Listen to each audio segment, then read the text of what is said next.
যদি আমি একটা বড় কাগজের মধ্যে লিখেও দিই কি আনা হবে, সে কাগজ পকেটেই থাকবে।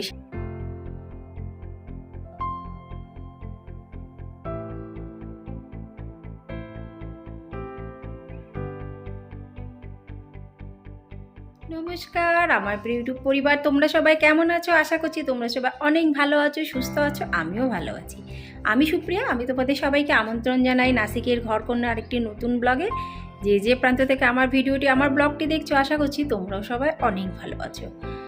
আজকে সেরকম কোনো রান্নাবান্না ঘরের কাজ তোমাদের সাথে শেয়ার করব না, কেন কি একটু বাইরে যাওয়ার কেনাকাটি করার প্ল্যান আছে। কেনাকাটি মানে ভেবো না যে ঘরের কোনো জিনিস বলা ভুল হবে, একটু বাজারঘাট করব। কারণ কি আমি যদি আমার কর্তা মাসকে 5 রকমের জিনিস বলি, এক রকমের জিনিসই আসবে, তাও 14 বার ফোন হবে, কী বলেছো। যদি লিখেও দিই, যদি আমি একটা বড় কাগজের মধ্যে লিখেও দিই কি আনা হবে, সে কাগজ পকেটেই থাকবে। সে দেখবে না যে আমার বউ কী লিখে দিয়েছে। যদি আমি হোয়াটসঅ্যাপেও লিখে দিই যে কী আনতে হবে, হোয়াটসঅ্যাপও চেক করবে না। ওই জন্য মাঝে মধ্যে আমাকে বাজারে না গেলে হয় না। খুব একটা জিনিস লাগবে না, সবজিপাতি, আর ইচ্ছা আছে একটু মাছ নিয়ে আসবো। তা ভাবলাম যে আজকে ভিডিওটি তাড়াতাড়ি করি। আর অফ ক্যামেরায় ভিডিও তাড়াতাড়ি হয়, এটা তোমরা সবাই জানো, আমি নিজেও জানি। তো ওই জন্য অফ ক্যামেরায় যত যা কাজবাজ করার করে নেব। আর এখন বাজে দুপুর 12:30। অনেকটা কাজ হয়ে গেছে আমার। এই দেখো, অলরেডি সোফা গুছানো হয়ে গেছে, বেড ক্লিন হয়ে গেছে, চলো দেখাচ্ছি। তা অফ ক্যামেরা হলে কিন্তু সত্যিকারেরই ঝটপট সব হয়ে যায়, এটা একদম বাস্তব কথা। দেখেই নাও, বেড ক্লিন হয়ে গেছে, ডাল রান্না হয়ে গেছে, ভাত হয়ে গেছে। আজ একটু মুগ মুসুর মিশিয়ে ডাল করছি। ডালটা কোথায়? এ দেখো কড়াইতে। ডাল রান্না হয়ে গেছে, ভাত হয়ে গেছে, আর এখানে একটু পনির ভুজি বানাবো। আর উচ্ছেগুলো দেখছি যে কেমনটা হয়ে যাচ্ছে, নরম নরম হয়ে যাচ্ছে। উচ্ছে দিয়ে, কুমড়ো দিয়ে, মটরশুঁটি দিয়ে, আলু দিয়ে একটু ভাজা ভাজা করবো, ভালোই লাগে খেতে, খারাপ লাগে না। আর দেখা যাক আর কি করা যায়। যাই হোক, এতটুকু তোমাদের জানকারিতে দিয়ে দিলাম। আর তারপরে কি করছি একটু মাঝে মধ্যে তোমাদের সাথে শেয়ার করব। আর সরাসরিভাবে দেখাবে তোমাদের সাথে যখন বাইরে যাব তখন।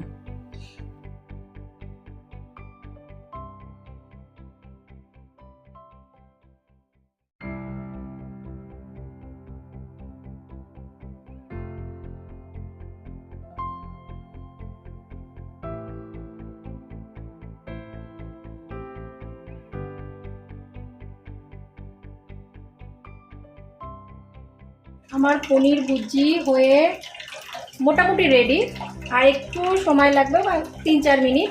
এদিকে উচ্ছে ভাজা হয়ে গেছে, কুমড়ো ভাজো ভাব।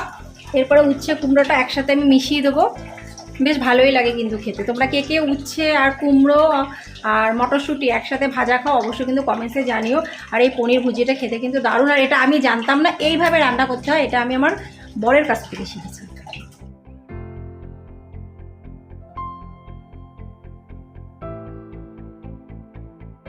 তাহলে বন্ধুরা, আজকে দুপুরে কি খাওয়া দাওয়া হবে তোমাদের জানিয়ে দিলাম। শুধু দুপুর না, রাতেও হবে। রাতে তো বেরাবো, এসে তো আর ইচ্ছা করে না, তোমরা তো জানো। ওই জন্য একেবারেই করে রেখে দিচ্ছি। রাতে শুধু রাতে রুটিটা করবো গরম গরম।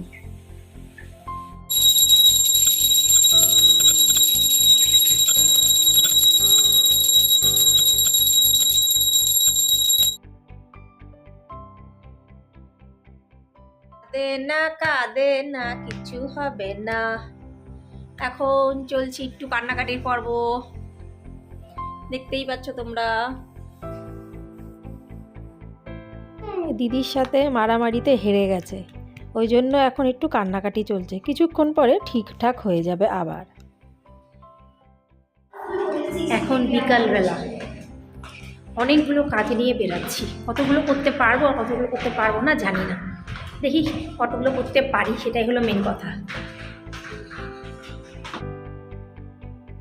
সপ্তাহে প্রতিদিন কিন্তু বাইরে বেরানোর সময়টা পাই না, কিন্তু যেদিনকে বাইরে বেড়াই সেদিনকে অনেকগুলো কাজ নিয়ে বেরাই। এটা আমাদের সুবিধা হয়, বারবার টুকটুক করে করার থেকে একবারে করাটা কিন্তু ভালো। আমরা এখন পাড়ার রাস্তা দিয়ে যাচ্ছি, মেন রোড দিয়ে যাওয়ার কোনো দরকারই পড়ে না। প্রথম কাজ করতে চলে আসলাম। সবার প্রথমে যাব, কালকে আমার ছোটো মেয়ের তিয়ার লাগবে ড্রেস, কস্টিউম, ফ্যান্সি না, কিন্তু কালকে কোনো স্কুলে কোনো প্রোগ্রাম হবে, তাই জন্য। তা সেই জন্য যাচ্ছি ড্রেস নিতে। স্যারের ইউটিউব চ্যানেল আছে মনে হচ্ছে, যে ডান্সের স্যার আমাদের। হ্যাঁ, কি জ্বালা, চলে তো আসলাম ড্রেস নিতে, কিন্তু যার দোকানে এসেছি সেই দোকানদারই তো নেই, মানে এক দিদি বসে এই দোকানে। দুপুরবেলায় আমি ফোন করেছিলাম দিদিকে যে দিদি সাউথের এরকম ড্রেস লাগবে, তোমার কাছে কি আছে? বলল আছে, তুমি আসো আমি দেখছি। তো সেই হিসাবে চলে আসলাম। আর এই যে হলো দিদি, ইনারই দোকান। আমরা বেশিরভাগ সময় এনার কাছ থেকেই নিই, অল্প টাকাতে বেশ ভালোই রেন্টে পাওয়া যায়। এগুলো কিন্তু কোনো কিছুই কেনা না, পুরো রেন্টে দেয়, বেশ ভালোই লাগে। সবথেকে বড় কথা, এনার ব্যবহারটা খুবই ভালো। फंक्शन के लिए हाथ के खबर रुकाई এটা। अरे एक बार पहनेगी ना तो ठीक से हाँ। हाँ। वो नो रेडी এইটাই আচ্ছা লাগে মেরে তো এই ড্রেস বহুত পছন্দ है ড্রেস নেওয়ার সাথে সাথে এখানে জুয়েলারি কিন্তু একই সাথে একই দামের মধ্যেই চলে আসে, তাহলে কতটা সুবিধা বলো। অন্য অনেক দোকান আছে যেখানে ড্রেসের দাম আলাদা, জুয়েলারির দাম আলাদা, কিন্তু এখানে কিন্তু এই সুবিধাটা হয়। ওই জন্য অনেক দূর থেকে কিন্তু আমরা এখানেই আসি, কারণ যেখানে মানুষের সুবিধা হবে সেখানে তো যাবে অবশ্যই। তা হার, কানের, কোমরের, মাথার টিকলি, তারপরে অনেক কিছুই আছে। একে একে তিন সেট হার দিয়েছে, মাথার ফুল, যেহেতু সাউথের সবাই মাথায় ফুল লাগায় আর দেখতেও বেশ ভালো লাগে। তখন আমার ছোটো মেয়ে বলছে, মাম্মা আমার মাথার চুল তো তুমি কেটে দিয়েছো, এখন আমি কি করে লাগাবো? তাহলে এই একটা কিন্তু বিশাল বড় সমস্যা। কালকে সকালবেলায় যে আমার কী তাণ্ডব হবে ঘরে সেটা আমিই শুধু জানি। আর ওই হারটাও কিন্তু বেশ সুন্দর। তোমাদের এই ভিডিওটি ভালো লাগলো কেন অবশ্যই কিন্তু আমাকে কমেন্টসে জানিও। এরপরে আমরা যাচ্ছি বাজারের উদ্দেশ্যে। একটা কাজ হলো সবে, এখন দেখি আর কটা করতে পারি। এগুলো সব পেন্ডিং থেকে যায় এই রবিবারের ভরসাতে, কখন একটু সময় পাবো তারপরে করব। সব সময় বাইরে বেরানোর সুযোগ হয় না, সময়ও হয় না, কিন্তু যেদিন বাইরে বেড়ায় মনটা সত্যি বন্ধুরা খুব ভালো লাগে। আর এই শুরু হয়ে গেল আমাদের এখানকার বাজার।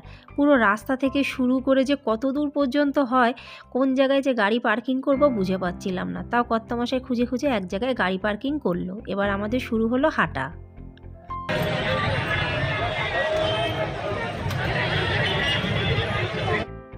বাজারে এসেই আগে চলে গেলাম মাছের দোকানে। পিঁপড়ের মতন মাছের দোকানে ভিড়।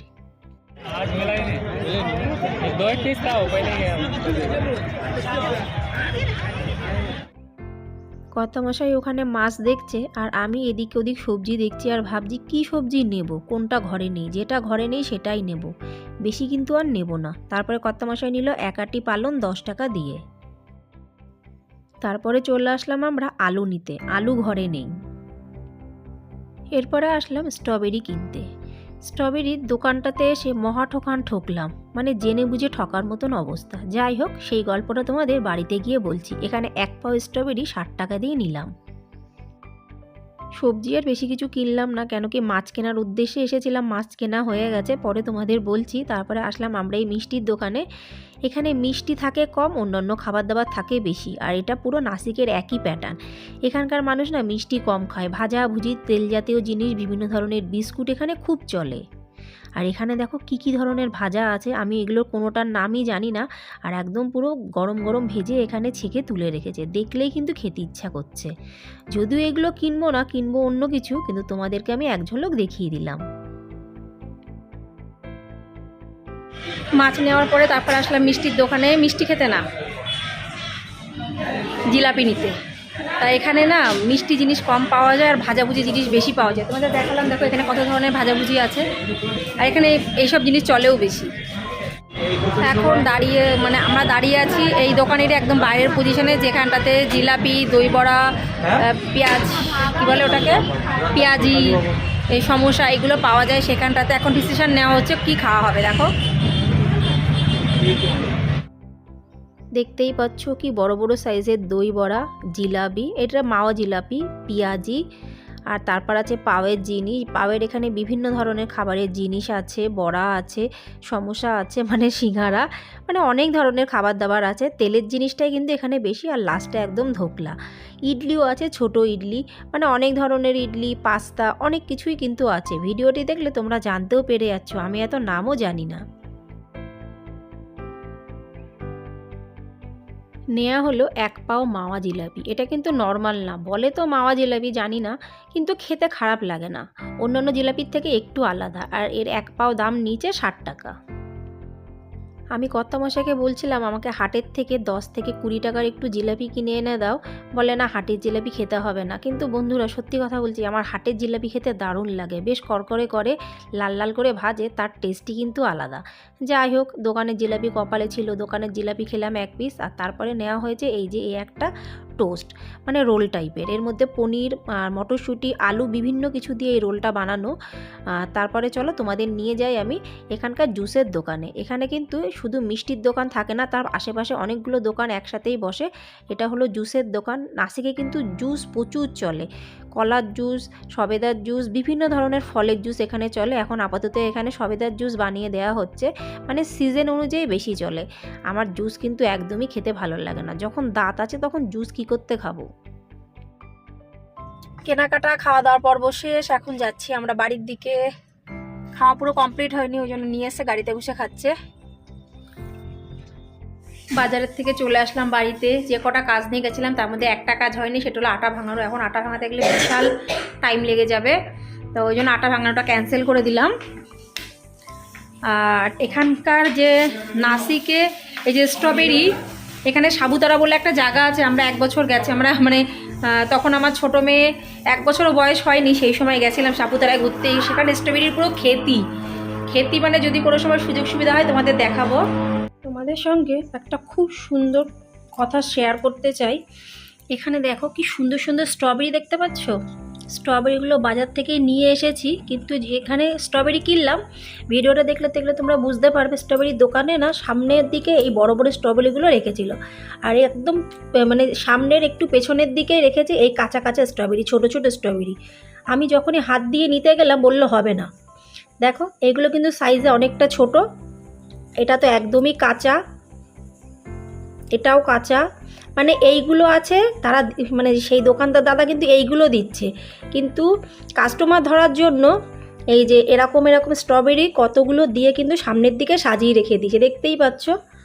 তার মধ্যে থেকে এরকম একটা বড় পিস পাওয়া গেছে, আর সেরকম কোনোই বড় পিস পাওয়া যায়নি, এরকম একটু পাওয়া গেছে। এই দেখে না, মানে এরকমও কিন্তু দোকানদার আছে যেখানে কিন্তু আমরা ভালোই ঠকি। আর এই যে ঠকাটা পুরো জেনে বুঝে ঠকেছি। আমি যখনই বললাম যে স্ট্রবেরি নেব না, আমার কর্তামশাই বললো থাক, মেপে দিয়েছে, নিয়ে নি, সামনের বার থেকে আর আসবো না এই দোকানে। এটাই কিন্তু হয়। এটা দেখো, এটাতে ছোট কাঁচা, একদমই ছোট, আর পুরো কাঁচা। কিন্তু তোমাদের এরকম অভিজ্ঞতা আছে কি না অবশ্যই কিন্তু কমেন্টসে জানিও। দেখতেই পাচ্ছ। আর এগুলো পাও নিচে 60 টাকা। ছোট ছোট দামের কিন্তু ছিল, সেগুলো 40 টাকা পাও ছিল, সেখানে কিন্তু নিইনি। ভাবলাম যে এই বড় মাপের স্ট্রবেরিগুলো নেব বলে সেইখানে কিন্তু গেলাম, কিন্তু দেখো অবস্থা কিভাবে ঠকলাম। মানে এই ঠকাটা জেনে শুনে ঠকা যেটাকে বলে। এটা হলো কাঁচা, তারপরে ভালোও না, আর সাইজে অনেক ছোট। তাহলে আজ কি করলাম বিকালবেলার থেকে বুঝতেই পারলে। এই যে যেটা মেন টার্গেট ছিল, সব থেকে বড় টার্গেট ছিল এই যে কালকে স্কুলে লাগবে ফ্যান্সি ড্রেস, সাউথের ড্রেস নিতে হলো, এটা পেয়ে গেছি। আর তার সাথে সাথে যে জিলাপি, 1 পাও জিলাপি কত নিয়েছে এখানে, কত নিয়েছে? 60 টাকা 1 পাও জিলাপি। আর একটা রোল নেওয়া হয়েছে, পনির মটরশুঁটি দিয়ে রোল, ওটার দাম ওটা 50 রুপি নিয়েছে। আর নিয়েছি তোমার স্ট্রবেরি 1 পাও নিয়েছে 60 টাকা। 2 কিলো আলু নিয়েছি, একটা পালং শাক নিয়েছি 10 টাকা দিয়ে, আর একটা বড় তেলাপিয়া মাছ নিয়েছি। তো আপাতত এইগুলোই বাজার করে নিয়ে আসলাম, তোমরা জানতেই পারলে। রাত্রির অনেক হয়ে গেছে বন্ধুরা, এবার আমি কাজে লেগে পড়বো। তাহলে ব্লগটি এখানেই সমাপ্ত করছি। আশা রাখছি ভালো লাগবে। ভালো লাগলে লাইক, সাবস্ক্রাইব, শেয়ার, কমেন্টস করে অবশ্যই পাশে থেকো। আবার দেখাবে পরবর্তী ব্লগে। ততক্ষণের জন্য নমস্কার।